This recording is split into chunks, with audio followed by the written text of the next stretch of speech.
구약성경 레위기 3장 말씀입니다. 레위기 3장 말씀 우리 1절에서 17절까지 함께 보겠습니다. 구약성경 레위기 3장 1절에서 17절까지의 말씀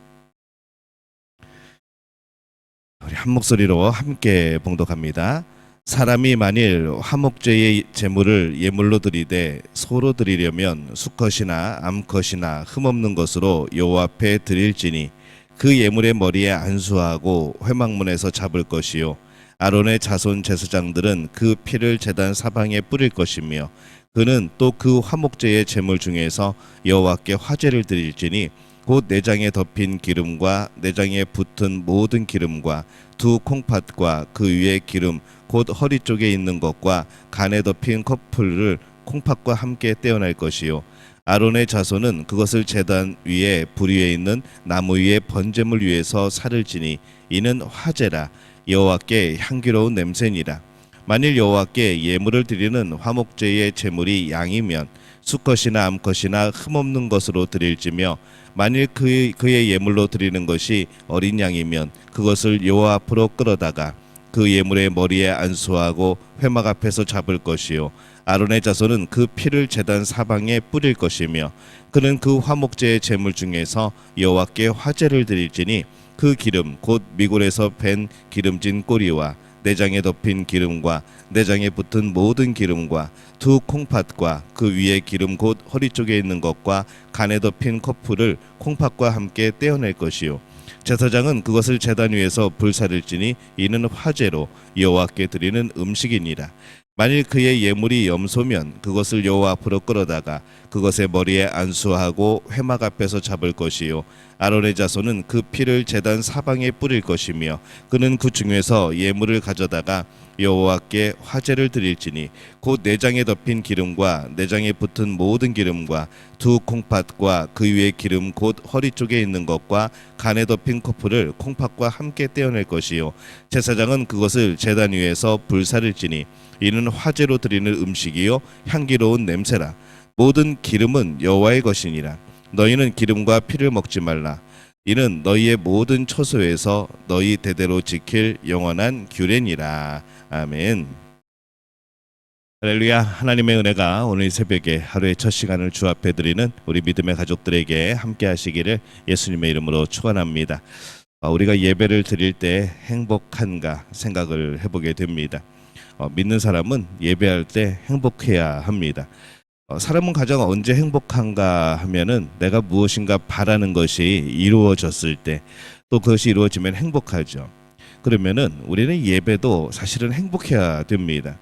예배에는 하나님이 우리에게 주시는 모든 것들이 이루어지는 놀라운 역사이기 때문에 그렇습니다.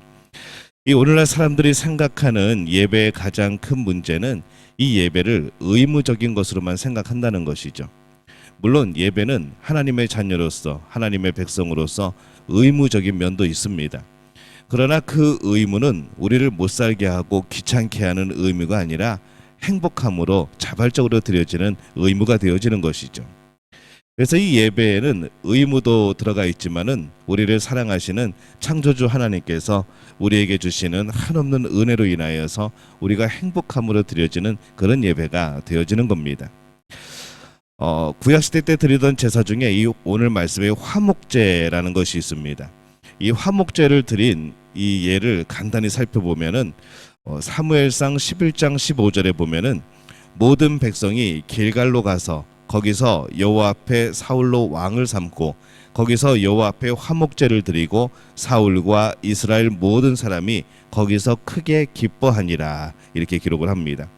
이스라엘의 첫 왕인 사울이 왕위에 오를 때에 이 백성들은 암몬 족속과의 전쟁에서 승리하고 또 그것에 또 기쁨으로 화목제를 하나님 앞에 드리며 기뻐했습니다. 또 화목제는 첫 수확물을 손에 들고 감격하면서 기뻐하며 드리는 제사인 것이죠.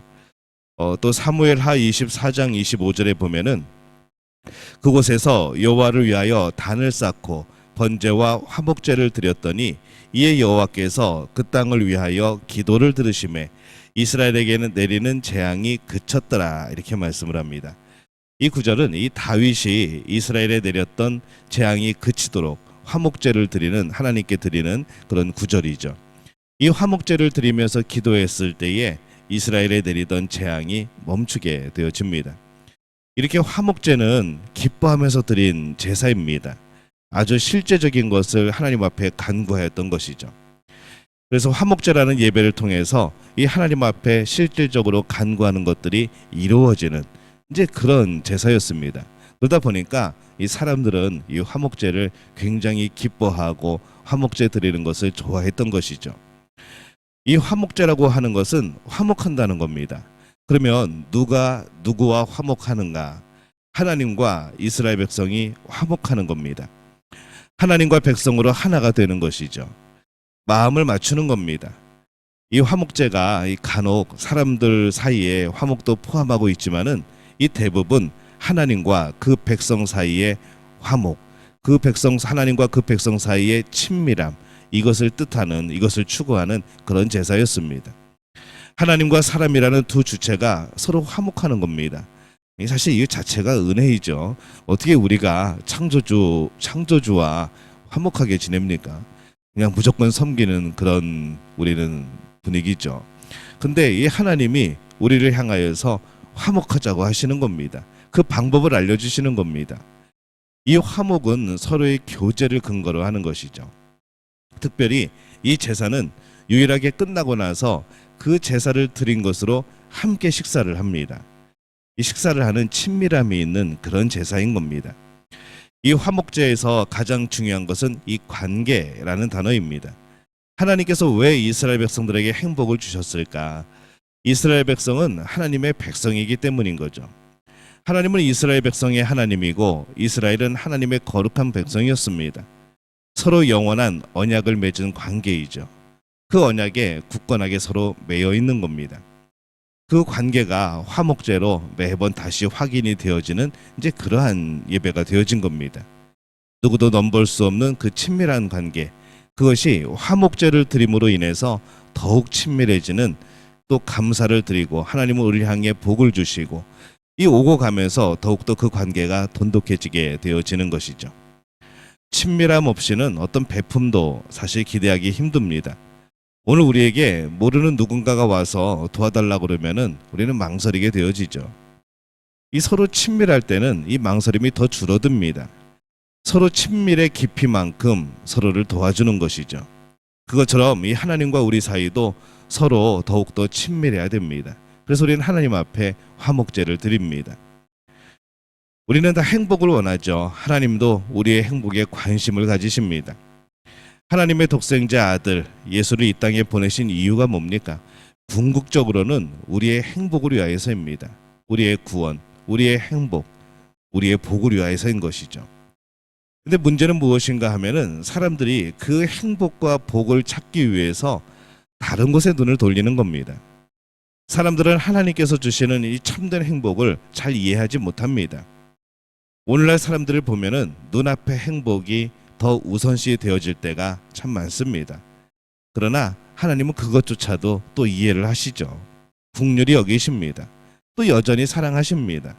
그래서 하나님은 오늘 보통 사람들이 말하는 그 물질적인 행복, 이것에 대해서 그렇게 죄악시하지 않으십니다. 오늘 우리가 행복이라고 여기는 것에 대해서 하나님은 또 무관심하지 않습니다.